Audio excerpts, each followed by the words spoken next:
弟兄姊妹平安，今天是2021年的7月31号。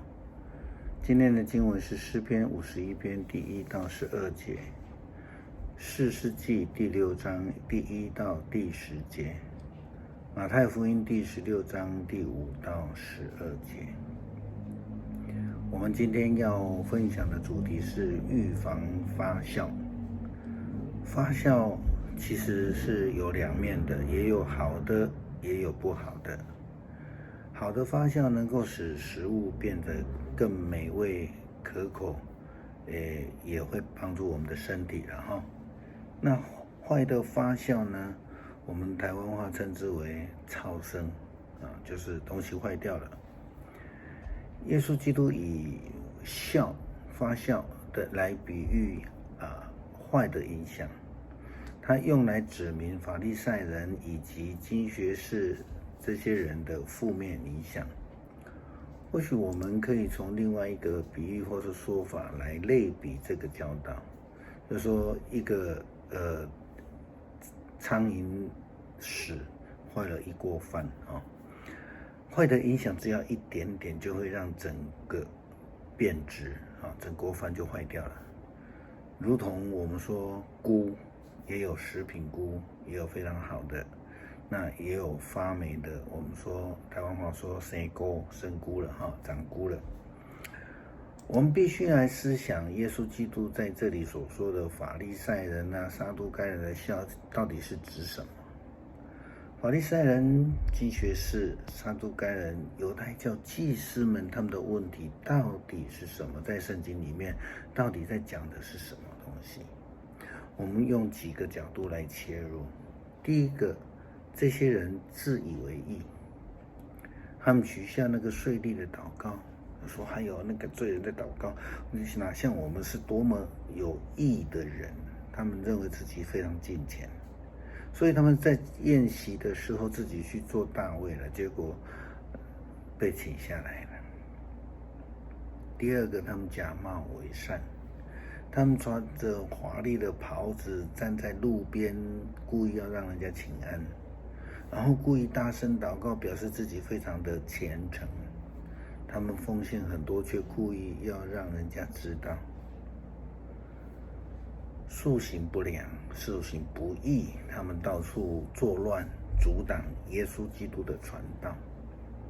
他们到处是试探耶稣，就像今天的经文的前面1到4节就讲到他们试探耶稣。他们阻挡人得救。耶稣曾经说过，他们这些人不进天国，却也不允许别人进入。他们也借刀杀人。他们借着政治的力量、政治的手段来达到他们杀害耶稣的目的。后来他们也用来杀保罗，这是圣经所明白记载告诉我们的。其他没有明白记载的，像一些寻道者，也应该多少跟他们都有关系。拒绝救恩。法利赛人、经学士、撒都该人还有祭司们，基本上他们就是那些拒绝上帝透过耶稣基督所赐下救恩的这些人。他们非常骄傲，他们认为耶稣基督这种木匠的孩子是这个加利利人，能出什么好的？他们是瞎眼的带路。耶稣说他们就是瞎子带瞎子，这些都是不好的影响的因素。所谓的法利赛人的酵，撒都该人的酵，如同耶稣基督说的，耶稣就叫众人来对他们说，你们要听也要明白，入口的不能污秽人，出口的乃能污秽人。当时候门徒们进来对他们说，法利赛人听着这个话不舒服，你知道吗？耶稣回答说，凡栽种的物，若不是我天父栽种的，就要被拔出来，任凭他们吧。他们是瞎眼领路的，若是瞎子领瞎子，两个都要摔到坑里。这是在马太福音15章第10节到第14节所写的。这些就是法利赛人的笑，他们经常带给周遭的人不好的影响。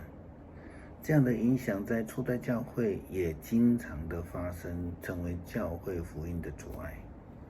比如说，我们知道在外邦的这些犹太基督徒，他们坚持呢，要让外邦人来接受割礼，然后这个就成为了当时候初代教会发展的阻碍的一个非常明显的例子。保罗在传福音的这个旅程当中，也时常遇到犹太人的阻挠、陷害，甚至要他被捕哈。前几天我们已经提到过，以色列人他们的生活如同荡秋千一样，常常离开上帝，然后就回归上帝。最多的时候，他们离开了上帝的正道。如同今天4世纪的经文也告诉我们，以色列人民又得罪上主，因此上主把他们交在米甸人的手里7年。因为正如上帝的先知也这样说道，我告诉你们，我是上主你们的上帝，你们不可拜原住亚摩利人的神明，可是你们没有听从我。这个就是他们的问题了哈。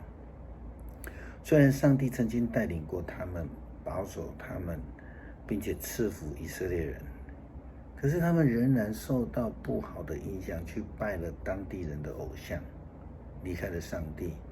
这个影响或许是来自外面，我们说外邦人嘛，外邦人的神明嘛，但也可能来自内部的杂音，成为了以色列人当中的不好的笑。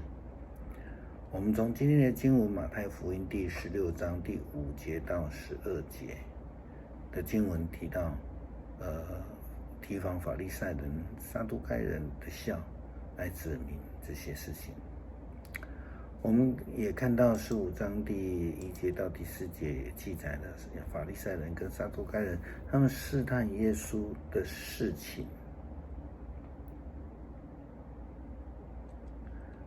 这个是16章哈，16章。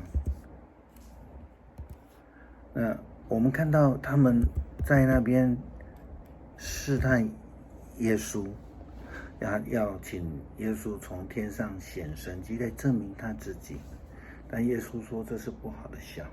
为什么呢？